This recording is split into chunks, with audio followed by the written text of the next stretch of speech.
नमस्कार मित्रांनो, मी संध्या सुरेश हांडे. नमस्कार मित्रांनो, मी रोहिणी प्रल्हाद हुंडे. आमच्या प्रयोगाचा मुख्य विषय आहे शाश्वत भविष्यासाठी विज्ञान व तंत्रज्ञान. व आमच्या प्रयोगाचा उपविषय आहे वाहतूक आणि दळणवळण. आमच्या प्रयोगाचे नाव आहे डोंगरावरील वळण रस्त्यावर अपघात टाळणारे यंत्र.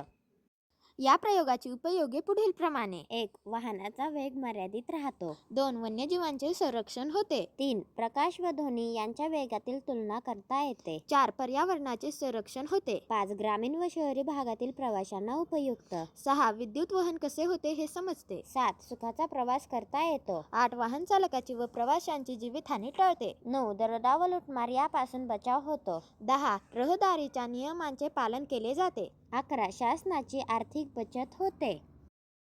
हा प्रयोग बनवण्यामागे आमची काही उद्दिष्ट होती, जसे की डोंगरावरील वळण रस्त्यावर अपघात टाळणे, डोंगरवरणावर समोरून वाहन येत आहे याची जाणीव करून देणे किंवा सतर्क करणे. 3. रस्ते वाहतुकीमुळे होणारी जीवितहानी टाळणे, रस्ते वाहतुकीमुळे होणारी आर्थिक हानी टाळणे. डोंगराळ भागात धुके, झाडे, झुडपे, थोडाफार अंधार असल्याने वळणावर येणारी वाहने दिसत नाहीत, पण या प्रकल्पामुळे येणाऱ्या वाहनाची जाणीव करून देणे. वैज्ञानिक दृष्टिकोन वाढीस लागणे. 7.